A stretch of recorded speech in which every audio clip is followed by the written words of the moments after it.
The sky was eerily quiet, a stillness hanging in the air as the wind rustled through the trees. Jake had been walking for hours, far from the beaten path. The forest was dense, thick with the scent of pine and damp earth. His boots sunk slightly into the mud, each step taking him further into the unknown. His mind had been drifting, anxiety about his life, about the unspoken tension at work, and the deep sense of loneliness that followed him every day. But none of it mattered now. There was something else, something he couldn't shake. It was the crash. He'd seen the flash in the sky earlier that evening. The orange streak had burned bright, cutting through the darkening twilight like a falling star. But this was no ordinary meteor, no ball of burning rock. There was something about it, something that felt off.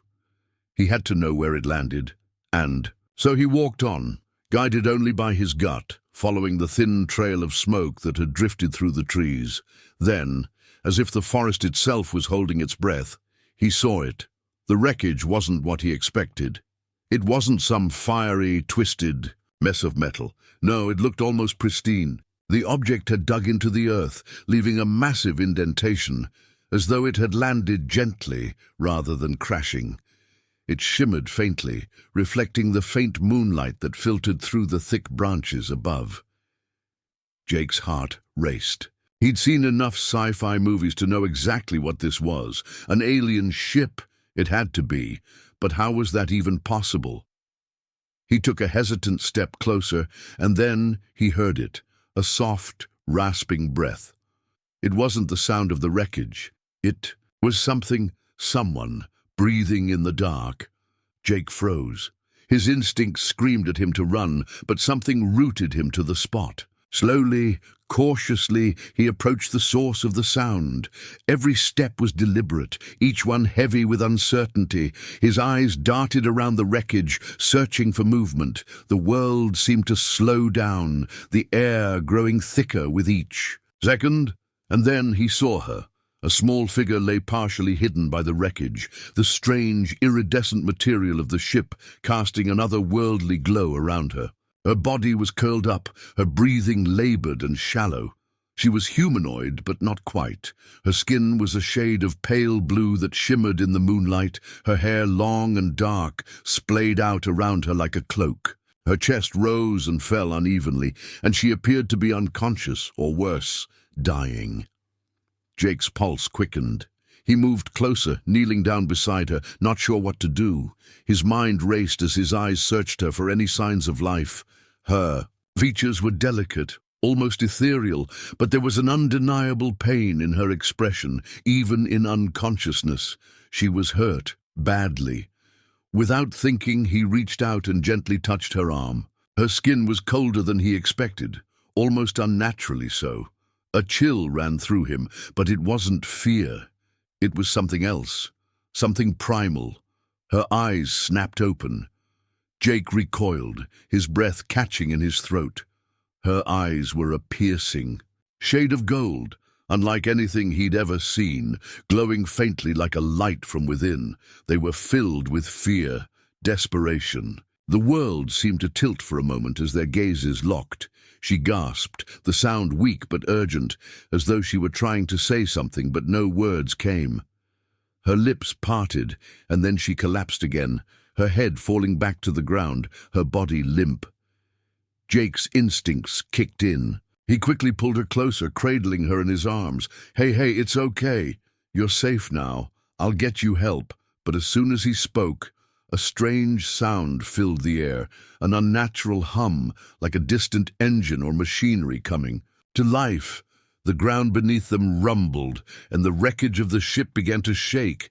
Jake's grip tightened around her, and he looked up in panic. Was something else coming? Was there more danger? His mind raced with questions he couldn't answer. The alien girl stirred again, her eyes flickering open, filled with pain. "Please," she whispered in a voice that barely reached his ears, a voice that sounded like it came from another world. "They'll come for me." Her words barely made sense, but the fear in her eyes was clear. Whoever or whatever she was running from was coming for her, and now Jake was part of it. Suddenly the humming noise grew louder, and the trees around them seemed to close in. Jake's breath quickened, his heart hammering in his chest. He had no idea what was happening, but one thing was clear. He couldn't stay here. Without thinking, he hoisted the girl into his arms, her weight light, but her form fragile. The forest around him was alive with strange sounds, distant footsteps, rustling leaves, and the eerie hum of something foreign. He didn't look back. There was no time. With the girl in his arms, he sprinted deeper into the forest, desperate to escape whatever force was closing in on them. The trees blurred as he ran, his muscles burning from the effort, but he pushed himself harder. There was no turning back now. The girl in his arms stirred, her breathing shallow. "Please," she repeated weakly. "They're coming." Jake's chest tightened. Who was coming? What did she mean? The sounds grew louder. Footsteps, a rustling in the underbrush. They were closing in. Jake didn't stop running, but he couldn't shake the feeling that he was being watched. The weight of the situation settled on him like a stone. He didn't know what he had just stumbled into, but it was far bigger than anything he could have imagined. And as he disappeared deeper into the forest, with the alien girl clutched in his arms, he had a chilling feeling that his life, his entire world, had just changed forever. Jake's breath came in sharp gasps as he ran through the darkened forest, the weight of the girl in his arms slowing him down. Every crack of a twig underfoot sent a jolt of panic through him. Every rustle in the trees felt like an enemy closing in. The humming sound was getting louder, vibrating through the very ground he stood on. There was no mistaking it now. Something was out there searching for them, and it wasn't human. The alien girl's body was growing heavier in his arms, her head resting weakly against his chest. Her golden eyes fluttered open for a brief moment, and her lips parted to speak, but no sound emerged. She was too weak to form words, and Jake didn't have the time to ask her anything. They had to move faster. There was no time to understand what was happening, no time for questions. As he ran, the trees began to thin out, and the forest gave way to a small clearing. The moonlight streamed down in slivers, casting eerie shadows on the ground.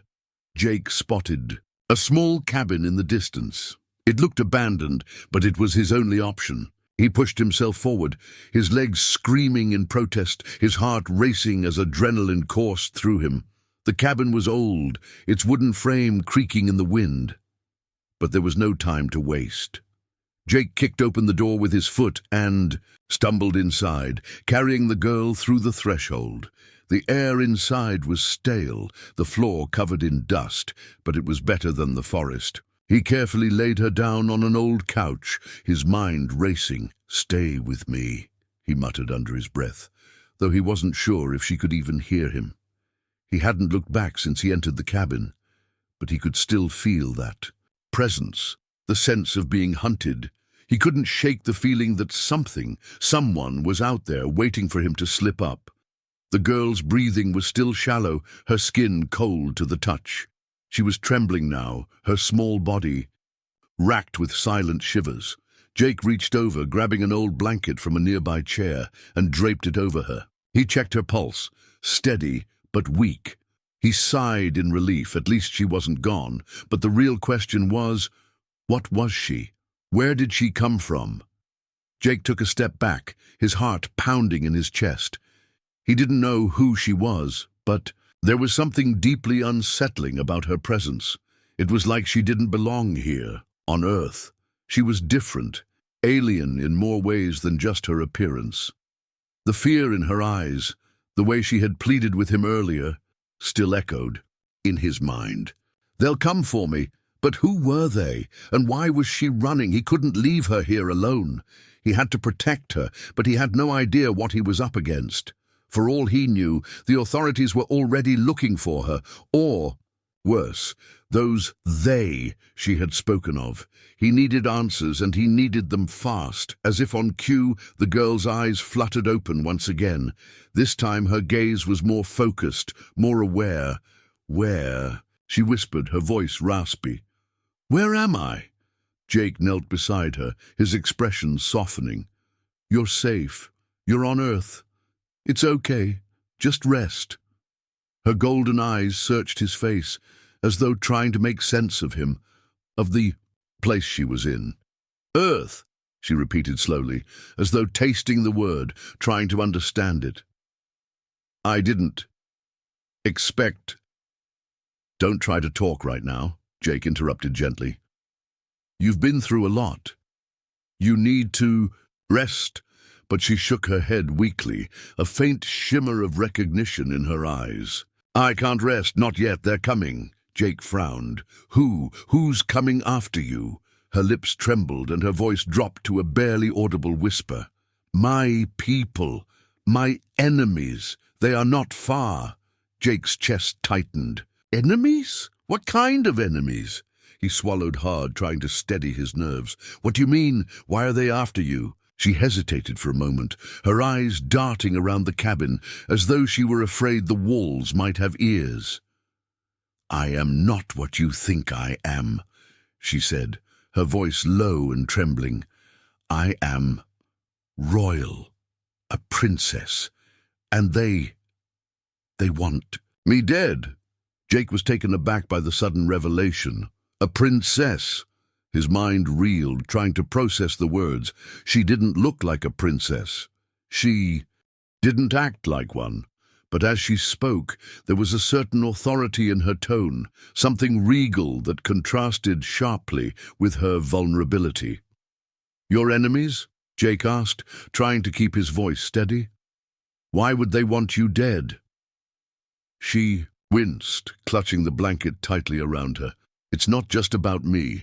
It's about what I know, what I carry. What do you mean, what you carry? Jake pressed, leaning forward slightly. She closed her eyes, taking a deep breath before she spoke again. I carry a secret that could change everything, for my world and for yours. The weight of her words hung in the air, heavy, with implications that Jake couldn't even begin to comprehend. A secret that could change everything. What did she mean by that? The door to the cabin creaked, and Jake's attention snapped toward it. Had someone followed him here? His hand instinctively went to the knife in his pocket. He wasn't sure if it would be enough, but he had to be prepared. But it wasn't a person who entered the cabin. It was a sound, a low, mechanical hum that seemed to reverberate from the earth itself. The floor beneath Jake's feet shook, and the sound grew louder, like a distant engine revving up. They're here, the alien girl whispered, her voice barely audible. She tried to sit up, but her body was too weak. Jake's pulse raced. The hum was unmistakable now. It was a sound he had never heard before, but it was one he wouldn't forget. It wasn't of this world. Without thinking, Jake scooped the girl up once again and rushed toward the back of the cabin. There had to be a way out. They couldn't stay here. The cabin was no longer safe. He reached the back door, only to be met with another sound, a screeching noise, like metal scraping against metal, followed by a high-pitched whine. It was coming from above. He spun around, his eyes wide with panic. Outside the small window, a light flared brightly in the sky, blinding like a second sun. The light pulsed, then dimmed for a moment before flaring up again, brighter and more intense. Jake could feel the heat through the walls, even from where he stood. The girl's breathing was becoming more erratic. You have to go. They'll find us here. We can't stay. Jake's mind raced. He had no idea who or what they were. He didn't know how he was supposed to help her. But one thing was clear. They were coming for her. And the only way to keep her alive was to keep moving. But just as he reached for the door, the light outside flickered. And then everything stopped. The hum, the light, the vibrations, they all ceased. A chilling silence fell over the cabin. Jake didn't know whether to breathe a sigh of relief or prepare for the worst. He glanced down at the alien girl in his arms. Her eyes were wide, filled with fear and something else, something Jake couldn't place. They're still here, she whispered. Jake stepped back, his mind racing. Whatever was out there was still coming, and there was no turning back. Jake's eyes darted from corner to corner of the cabin, heart thudding in his chest as he strained to hear any sounds. But the silence was deafening. The hum that had been rattling the very bones of the earth had suddenly stopped. The light outside, which had once bathed the cabin in an almost blinding glow, now flickered weakly. It was as if the world itself had momentarily held its breath, but Jake couldn't shake the sense that they were far from safe. The alien girl, her face still pale, her golden eyes wide with fear, was clutching the edges of the blanket, her body trembling. Jake knelt beside her, trying to calm her with soft words, but she was barely listening. Her mind was elsewhere, already on the danger she knew was lurking. "They're still here," she whispered again, barely audible. "They know I'm here. They can feel me." Jake swallowed hard, his mind racing. "Who?" he asked, his voice cracking. "Who's after you? Who are they?" She shook her head, her eyes darting around the cabin. Her body shuddered violently as though she couldn't escape the overwhelming fear that had settled over her. "I can't say. Not yet." "Why?" Jake asked. "Why can't you tell me? You trust me, don't you?" I don't even know who you are," she whispered, looking up at him with a mix of guilt and confusion in her eyes. "I don't know if I can trust anyone, not after everything I've seen, not after what they did to me." Jake frowned. This wasn't what he had expected. He had hoped that helping her would lead to answers, not more questions. But something inside him, the same instinct that had driven him to rescue her in the first place, kept him here, kept him by her side. "Then tell me what you can," he said gently, his voice steady.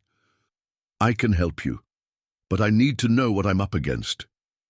For a long moment the girl remained silent. Her gaze flickered toward the window, where the last remnants of the eerie light still pulsed outside. She was lost in thought, and Jake could see the fear in her eyes as she struggled to find the words.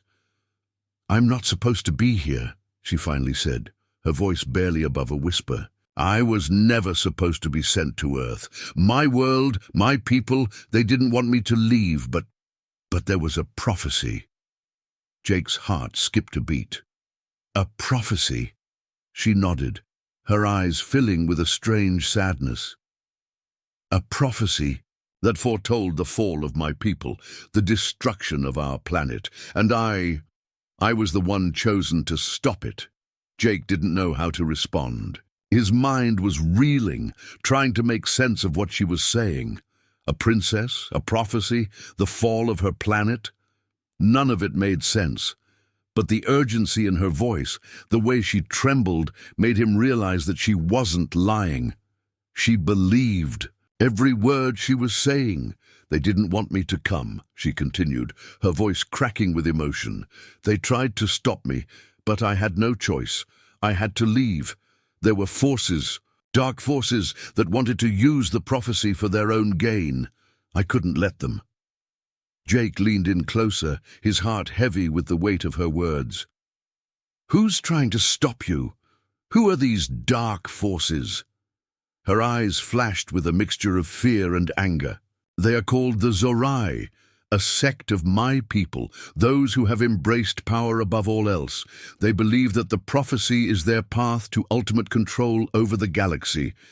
But the prophecy, it wasn't meant for them. It was meant for someone else, someone who would lead my people back to peace." Jake tried to process what she was saying. The Zorai, a faction of her people that had gone rogue. The more he heard, the more it sounded like a war, one that was being waged in the shadows, one that could spill over into this world. "Then why didn't you tell me sooner?" Jake asked. "Why all the secrecy? I'm here now. I can help. You. But you have to trust me." "I want to," she whispered, her voice full of vulnerability.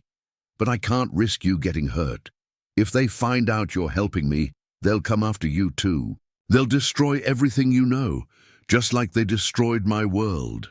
A cold chill ran down Jake's spine. He had heard stories of otherworldly invasions, alien wars waged across the stars, but he had never imagined that he would be standing in the middle of it. He thought he had rescued an innocent girl, an alien who had gotten lost and was trying to find her way. But now, everything was changing. He was in the middle of a galactic struggle he didn't understand, and he was on the side of someone with the power to change it all. "Then what do we do?" Jake asked, his voice barely a whisper. The girl looked up at him, her expression serious. "We have to find the ancient artifact," she said, her voice low. "It's the only way to stop them." Jake's brow furrowed.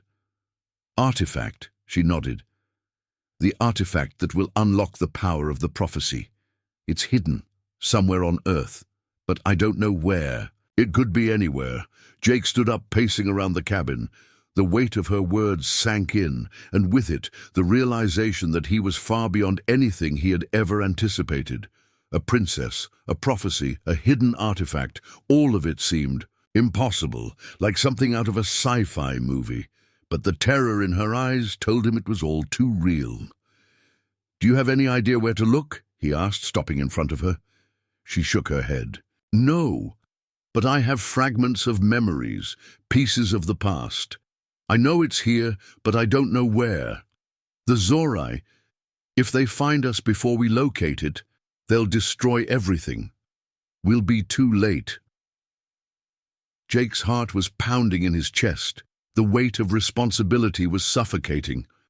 If they didn't find this artifact, if they couldn't unlock the power of the prophecy, the girl's home world, his world, would be at the mercy of the Zorai.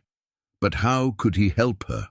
How could he, a simple man, find something so important in a world that was far beyond his understanding? Suddenly, there was a loud bang outside, followed by the sound of footsteps approaching the cabin. Jake's eyes widened, his heart skipping a beat. The girl's expression turned pale, and her golden eyes filled with panic. "They've found us," she whispered, her voice trembling.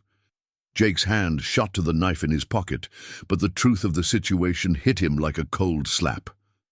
They weren't ready for this. They weren't prepared. But there was no choice now. He had to protect her. The door to the cabin creaked open with an eerie slowness, and then everything went black. Jake's eyes snapped open, his head throbbing as he tried to make sense of what was happening.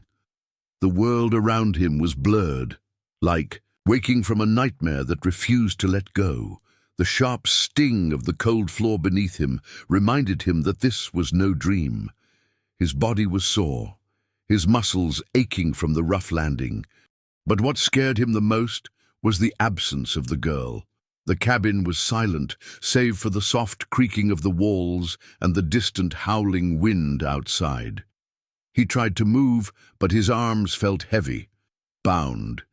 His heart skipped a beat as he realized that he wasn't alone. He wasn't in the cabin anymore. A dull, low hum vibrated in the air, familiar yet foreign. It was a sound he had never heard before, a vibration that seemed to pulse with power. Panic rose in his chest, and he struggled against the restraints, his mind racing. Where was she? What had happened to the girl?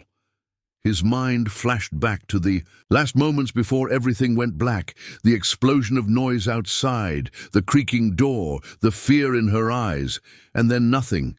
Jake! The whisper of his name cut through the tension like a knife, and his heart almost leapt out of his chest. He twisted his body, trying to see through the haze of his vision. "Jake, don't!" The voice was faint, but it was unmistakably hers. He couldn't see her, but he could feel her presence. Her fear was palpable, thick in the air, and it filled him with a sense of dread. The sound of distant footsteps echoed through the room, faint but drawing nearer. "They're coming," the girl's voice said, clearer this time. "You have to wake up." Jake clenched his fists, using every ounce of strength to break free. His restraints were tight, but the pulse of adrenaline coursing through him gave him the focus he needed. He tugged again, harder this time, and with a crack, the binds snapped. The weight lifted from his chest as he sat up, gasping for air. The world around him came into sharper focus. He was in a room unlike any he had seen before. Cold, metallic walls surrounded him, the surfaces smooth and unnervingly sterile. There were no windows, no natural light, just the soft glow of strange alien blue lights embedded in the walls. The hum of the machinery was louder now, more constant, vibrating through the very bones of the structure. Jake jumped to his feet, his pulse quickening. There was no time to waste. He had to find the girl. He had to get her out of here. As he stumbled toward the door, a loud clang echoed from the corridor outside. He froze, his breath catching in his throat. Someone was coming. He wasn't alone. The door slid open with a soft hiss, and Jake instinctively ducked back into the shadows. The footsteps grew louder, closer. His heart raced. He needed to move, but every step felt like it could be his last. He had to find her. He had to find a way out, and then he heard her voice again, softer this time, a desperate whisper. "Jake, they know you're awake." Jake's head snapped toward the source of the sound. The girl was lying on the floor, her hands bound behind her. Her eyes, those golden eyes, were wide with fear, and for the first time Jake saw a flicker of something else in them, guilt. He rushed toward her, but as he did, the door to the chamber slammed open. Two figures emerged, tall and imposing. They wore dark armored suits that gleamed under the artificial lights. Their faces were hidden beneath helmets, and their presence exuded an unsettling authority. "You're awake," one of them said, his voice deep and mechanical. "Good. We were wondering how long it would take." Jake's breath caught in his throat. The two beings didn't look human. They weren't anything like the girl he had tried to help. They were something else. Entirely. The girl's eyes widened in panic. "Jake, don't—" she started, but the words died in her throat. The first figure stepped forward, his movements smooth and calculated. "You shouldn't have interfered," he said coldly, his voice cutting through the air like a knife. "But now that you're awake, it's too late. The prophecy is ours to control, not yours." Jake's hands balled into fists. His mind raced, but his body was frozen, trapped in the overwhelming realization that this was far worse than he had imagined. These beings, these Zorai, weren't just a threat to the girl's world. They were a threat to everything. They were here, on Earth, and they had plans for both her and him. They knew about the prophecy, and they intended to use it for their own gain. The second figure moved toward the girl, his mechanical gaze cold and unyielding. He knelt beside her, almost tenderly, as if toying with the idea of breaking her. "You," he said, his voice low and cruel, "you've been hiding for too long. It's time to fulfill your destiny." Jake's stomach turned. He wanted to rush forward, to stop them, to do anything, but his legs wouldn't move. He couldn't stop them. Not yet. "I will not let you touch her," Jake finally said, his voice hoarse. He forced himself to stand, his knees trembling, but his resolve hardening with each passing second. "You want the prophecy? You'll have to go through me." The first figure's lips curled into what could almost be considered a smirk, though it was hidden behind his helmet. "Fool," he sneered. "You have no idea what you're up against." Jake squared his shoulders, not backing down. "You're right, I don't, but I'll fight for her anyway." The second figure straightened, his posture stiff with authority. "You'll regret this." Before Jake could react, the girl's voice broke through the tension. "Stop, please." She looked up at the Zorai, her voice full of pleading, her eyes shimmering with an emotion Jake couldn't quite place. Don't do this. This isn't what you think. I can't be part of this." The first figure paused, considering her words, but then he let out a low, humorless laugh. "You think we care about your feelings? The prophecy will be fulfilled, whether you like it or not." Jake's mind raced as he tried to understand what was happening. Was the girl part of this prophecy? Was she supposed to lead these Zorai in some way? And why did she seem so hesitant, so reluctant to embrace her fate? "You still don't understand," the first figure said, his voice colder now. "You're the key to all of this. Whether you're ready or not, your bloodline was meant for this. You were always going to be part of the Zorai." The girl flinched, her face twisting in pain. "No," she whispered, tears starting to well up in her eyes. "You're wrong. You're all wrong. I never asked for this." Jake's heart went out to her. He could see the conflict in her eyes, the desire to escape, the guilt of being the chosen one, and the fear of what her destiny might hold. "I won't let them control you," Jake said, his voice firm. He stepped forward, his hands shaking with the weight of the moment. He didn't have a plan. He didn't know what he was doing, but he couldn't stand by and let them take her, not when she was so terrified. The first figure tilted his head. "You're making a mistake." Jake didn't answer. He just moved faster now, his heart pounding in his chest. Every second felt like a lifetime, and with each step, the realization dawned on him. He was in the middle of something much bigger than he could have imagined. A cosmic war between ancient alien factions, and somehow he had become entangled in it. He had no choice but to fight. For her, for Earth, for everything. The Zorai advanced, and in that moment Jake knew this was only the beginning. The corridors of the Zorai ship were narrow and cold, but the sense of urgency pushed Jake forward. He could feel the weight of the girl's stare on him, her eyes full of both gratitude and fear. Her hands were still bound, but the fear in her gaze wasn't just for her own safety, it was something deeper. The Zorai had been after her, and Jake knew now that her involvement in the prophecy was more significant than he had ever imagined. The sound of the footsteps outside their cell echoed in the hallway, the rhythmic pacing of the Zorai soldiers, relentless. Jake could feel the walls closing in, the pressure mounting as he and the girl huddled in the dark, desperate to find a way out. His thoughts raced. How had they gotten here? How had this all spiraled so quickly from helping a young alien girl to now being caught in a galactic power struggle? The truth had become increasingly elusive, shrouded in layers of lies, manipulation, and secrets. And the more he learned, the less he understood. He could still see her face, the terror she had worn when they first arrived on this ship. So much had happened in such a short time. But the truth about her, her royal bloodline, the prophecy, the role she was meant to play, all of it swirled in his mind, impossible to piece together.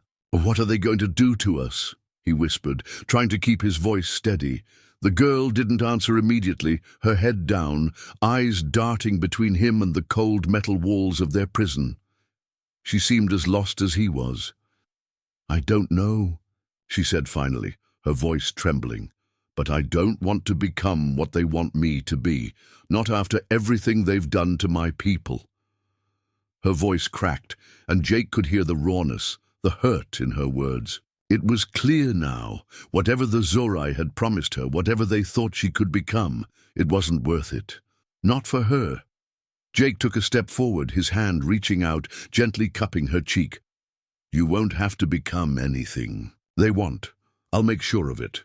We'll find a way out together." Her golden eyes met his, and for a brief moment the weight of the galaxy seemed to lift. But then the footsteps grew louder and the girl flinched, her face tight with fear. "They're coming," she whispered. "We don't have much time." Jake clenched his jaw. He couldn't let them take her. He had to protect her, to get her out of here, but he couldn't do it alone. He needed to think fast, to make a plan. The sound of the door's locking mechanism echoed, and the heavy door slid open with an air of finality. The Zorai soldiers stepped into the room, their armored figures imposing and silent. Jake braced, himself, stepping in front of the girl instinctively, his heart hammering in his chest. "You will come with us," the lead soldier said, his voice monotone and commanding. His helmet glowed dimly with a strange light, casting an eerie shadow over his face. "The prophecy must be fulfilled. The time has come for you to accept your destiny, princess." The girl tensed beside Jake, her body stiffening as the words hit her like a blow. "I am not your princess," she spat, her voice sharp, cutting through the tension. "I am not the tool you think I am." The Zorai soldier took a step forward, his expression unreadable beneath his helmet. "You are the key to our future. You cannot run from what you are." Jake's mind raced, his thoughts spinning with conflicting ideas. He couldn't let them take her. There had to be a way out. "Enough," Jake said, his voice more firm than he felt. "I won't let you hurt her, not on my watch." The soldier didn't even flinch. He raised his arm, signaling to the others. And two more soldiers advanced, each one wielding a weapon that glowed with deadly energy. Jake's stomach tightened. "I'll fight you," Jake declared, his voice trembling but resolute. "I'll fight all of you if I have to." "Fool," the soldier hissed. "You stand no chance against us. You are nothing but a pawn in this game." The girl stepped forward, her eyes dark with sorrow. "Don't do this. Don't make it worse." She turned her gaze to Jake. "I've seen the future. I know what they want from me. I can't escape it." Jake shook his head, stepping closer to her, his hand reaching out to touch her arm. "You're wrong. You can escape. You're not what they say you are." But the girl shook her head, her expression pained. "You don't understand. I've already chosen." Before she could finish, the door slammed shut, and the Zorai soldiers began to advance. Jake's heart thundered in his chest as he struggled to think of a plan, his mind racing. He couldn't let her be dragged away, not after everything they had been through together, not after he had promised to protect her. A sudden idea shot through his mind, and without thinking, he grabbed the girl's hand and pulled her towards the back wall of the cell. His fingers brushed against something cold and metallic, and his heart skipped a beat. It was a panel, barely visible in the dim light. "What is this?" Jake whispered, panic rising as the soldiers drew closer. "It's a control panel," the girl said, her voice strained. "It can disable the power, but you need to know the sequence. Only I—" A blinding light filled the room as the soldiers raised their weapons, aiming them at Jake. The sound of energy building in the weapons made his blood run cold. "Please," the girl said, her voice pleading. "Don't do this. I don't want to hurt you." Jake felt a surge of desperation. He had no time to hesitate. With his free hand, he reached for the panel, frantically pressing buttons, following the girl's instructions as best as he could. The soldiers froze as the lights flickered and the hum of the ship's power system sputtered. The entire ship seemed to shudder as the control panel began to work. For a moment, there was nothing but silence, and then the lights went out. The sudden darkness felt suffocating. Jake's heart raced as he pulled the girl closer, his breath coming in shallow gasps. "Now," he shouted, his voice low but urgent. The girl grabbed his hand and led him down the corridor, the shadows swallowing them up. Every step felt heavier than the last, but they pushed on, driven by the single thought of escape. Behind them, the soldiers were scrambling. "Find them!" one of them shouted, his voice harsh with anger. "They can't get away!"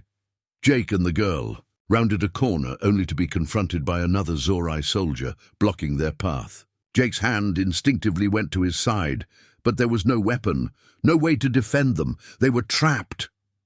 "End of the line," the soldier said, his voice cold and unyielding. His helmet glowed eerily in the darkness, casting a pale light over his expressionless face.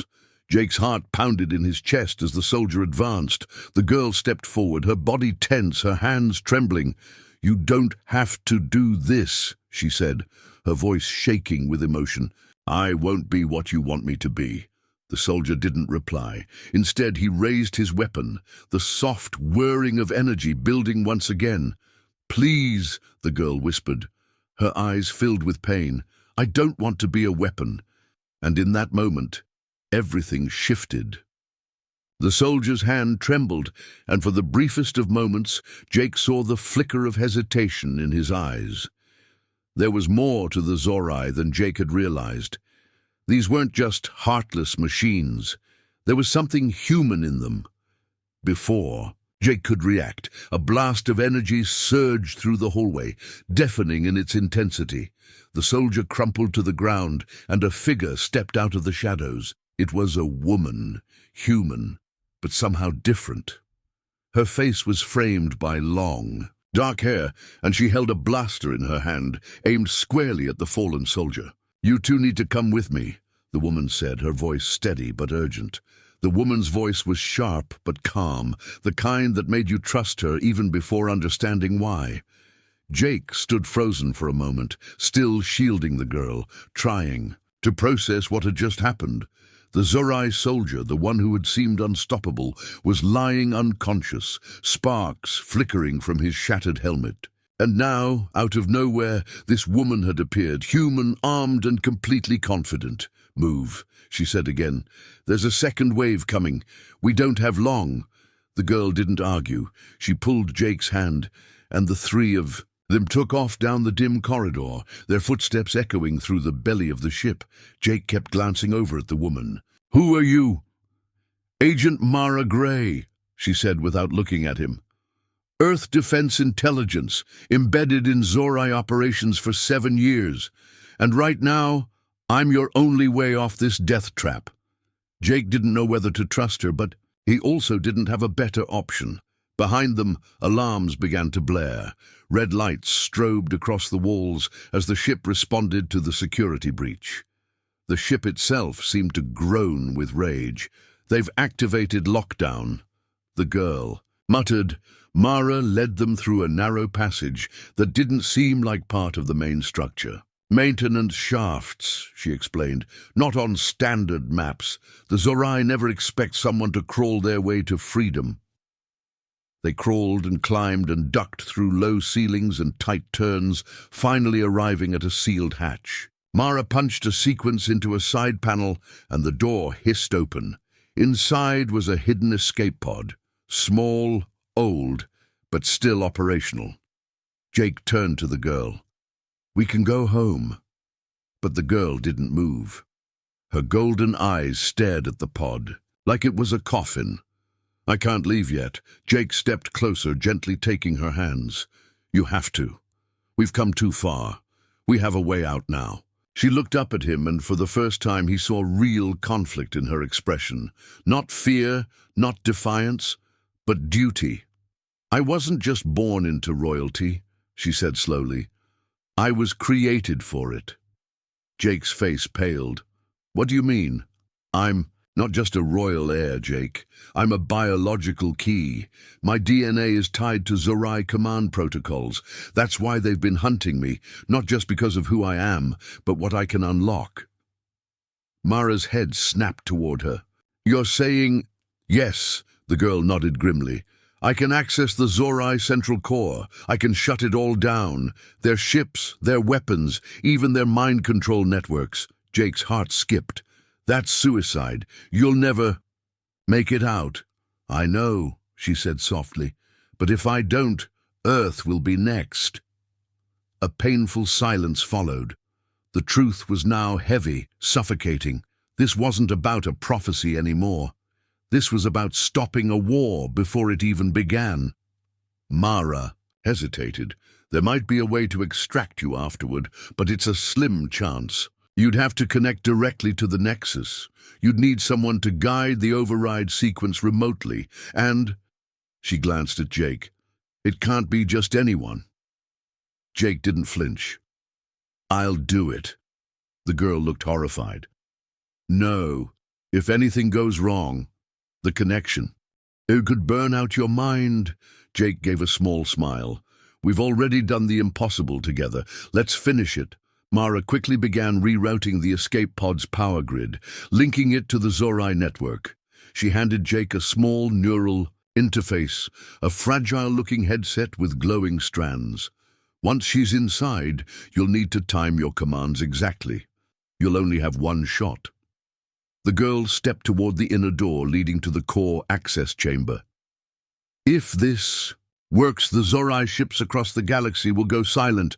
No war, no invasion, peace, maybe for the first time in centuries." Jake took her hand. "I believe in you." She smiled, that same smile she had the first day they met, frightened, hopeful, but full of something fierce underneath. Then she turned and disappeared through the door. Mara closed it behind her and turned to Jake. "Are you ready?" He nodded. "Let's end this." Inside the core, the central command chamber of the Zorai ship looked alive. Pulsing light ran through the walls like veins. At its center, a throne-like chair hovered above the floor, connected by strands of glowing conduits. The girl climbed into it, her skin prickling as the systems recognized her. "Biometric match confirmed," a deep mechanical voice echoed. "Initiate command override?" She closed her eyes. "Yes." At that moment, Jake's headset lit up. Data streamed across his vision. He could see her vitals, her neural stress levels, the command interface she was inside. He felt like they were connected by thought itself. "Jake," her voice came through, calm but tight, "you need to enter the override code. Section 4C. Jake found it and tapped in the command. Done. She screamed, not from pain, but from the overload of information hitting her mind. Her body jerked in the chair as the Zorai system fought back. Images flashed through Jake's interface, war-torn planets, enslaved civilizations, memories that weren't hers, but were somehow encoded into the network. "I see everything," she gasped. "Their plans, their history. They were never just conquerors. They were running from something worse." Jake froze. "Worse? What do you mean?" But she didn't respond. Her voice became distant. "Jake, there's a countdown. They rigged it. If I don't finish the override in time, the entire ship will self-destruct, with me inside." Mara's voice came through. "We have 90 seconds. Jake's fingers flew. "Tell me what to do." System tree branch 7B. Sever link 2. Zorai Prime AI. Now, Jake accessed the node. "I need a verbal confirmation. It's asking for a royal key."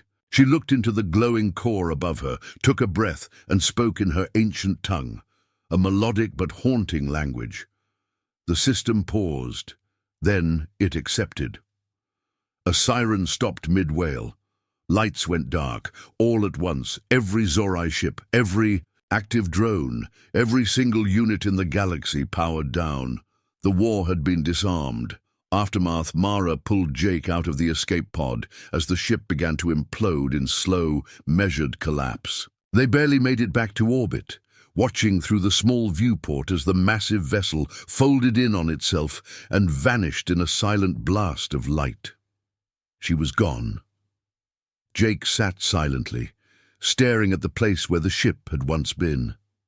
"She gave up everything," he said softly. Mara nodded. "She saved billions." Back on Earth, the world was different. Satellites picked up hundreds of Zorai vessels, suddenly drifting harmlessly. Governments scrambled to understand what had happened, and in the heart of it all, one Earthling boy stood as the only witness to what truly saved humanity. Weeks later, Jake found himself standing on the edge of a quiet forest near the facility where he first found her. A small plaque stood there. Now, with her name and words she once said etched in silver, "I don't want to be a weapon. I want to be someone who protects others." He closed his eyes and let the wind carry her memory. But as he turned to leave, something shimmered in the air. Behind him, a voice, faint, almost a whisper, spoke in his ear. "Jake!" He turned, heart leaping. There, half-formed in the shifting light, was her silhouette, flickering, faint, but unmistakably her. "I'm still here," she said. "Not whole, not alive, but part of the system now. I chose to remain. To watch, to guard." Jake's eyes welled up. "You didn't have to do this," she smiled softly. "It was never about what I had to do. It was about what I chose to become." She stepped closer. "The galaxy is still out there. More mysteries, more threats. I can't return, not fully, but I'll always be with you." And then, like a whisper, she was gone. Final message. The lesson months later, Jake gave a speech at the United Coalition Assembly, standing before leaders from every corner of the Earth. He didn't speak of weapons or victories. He spoke of compassion, of how one adopted alien girl showed humanity what it meant to be human. Power doesn't define greatness, he said. Sacrifice does. And love, the kind that crosses stars, is the rarest power of all. The audience sat in silence, hearts heavy and minds awakened. The war had been averted, but more importantly, they had learned what it meant to choose peace. The end.